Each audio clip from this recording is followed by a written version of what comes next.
What I want to do for the next few Thursday evenings at 6:30 as you go online to be connected with Lincoln Hills Christian Church. Of course, I'm Webby Oglesby. I was a senior minister at Lincoln Hills for 26 years, a little over, and now Frank Spalding is our senior minister, and he's doing a great job for us.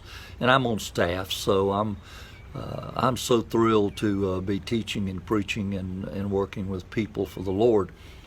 But what I want to do in the next few Thursday nights is for us to come together for some devotional thoughts, things that I think about, and I want to bring them to you from my house and let you know that your connection with Jesus is your greatest hope. And I think I want to really zero in on this word hope for the next few weeks. And this morning I want to share with you that one of my fond memories of my dad, he died recently at 97 years old, but Dad and I fished a lot together through the years. I grew up with a creek behind my house, so I fished by myself and with my cousins a lot, but Dad and I would go fishing, and one of the most exciting things for we kids growing up, cousins, was that when the men went camping and fishing on the Savannah River, they would invite us boys to go with them.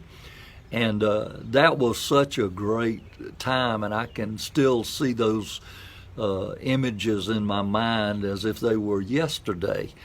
But fishing with my dad, my uncles, and all, it was always a blast. And you see, the Savannah River is somewhat like the Ohio. The Ohio, of course, separates where we live, Indiana and Kentucky. The Savannah River separates South Carolina from Georgia. And over on the South Carolina side, the willow trees grow. I don't know why they grow there, but they do. But the willow trees have these great branches of leaves that just jut out right over the water.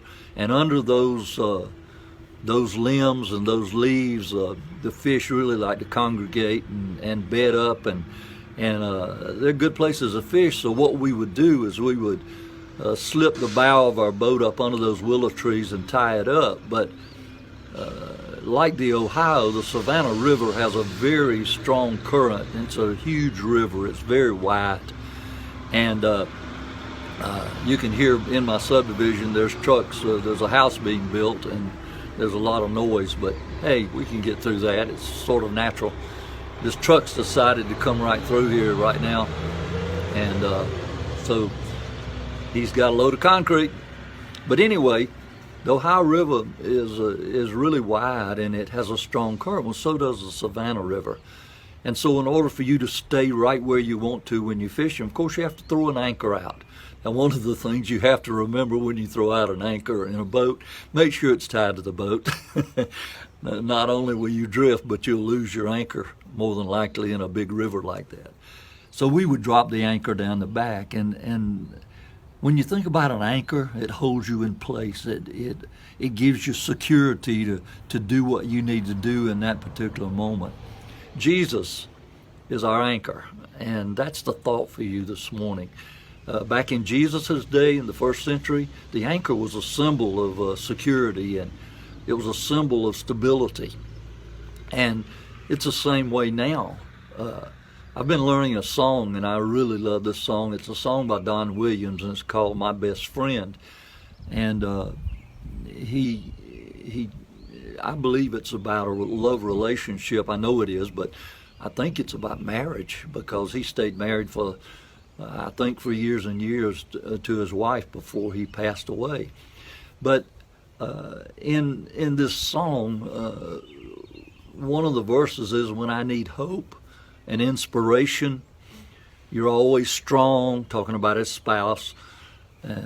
When I'm tired and weak.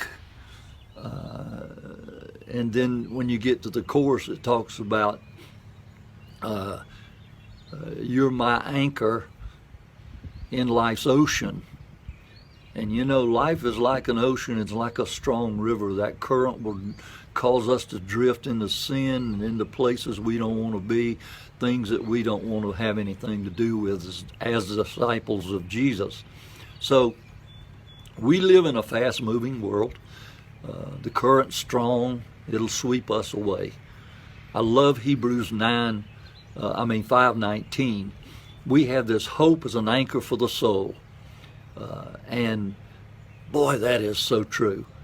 And the words right behind that, we have this hope that's an anchor for the soul, firm and secure. Firm and secure. That's what an anchor does. It holds us. Jesus is our anchor in a troubled ocean that we live in. And the writer really knows what he's talking about there. So our spiritual anchor, it's very important in our lives. We will simply drift away if Jesus is not the anchor of our lives. And here's the question. Let me ask you this. Are you drifting at this moment in your life? Are you held secure by the hope that you have in Christ Jesus? I would encourage you to do a couple of very simple things. Read the book. Read the Bible every day. Spend some time thinking about what you read. Read less and reflect more. That's a good rule that I learned from a professor one time. And then talk to Jesus, talk to God about your life, about your joys and your sorrows. And then anchor yourself to Jesus. Tie that knot very securely to your life so that you won't drift away from Him. I hope this means something to you, and love you, and looking forward to us getting back together in worship. You have a good evening.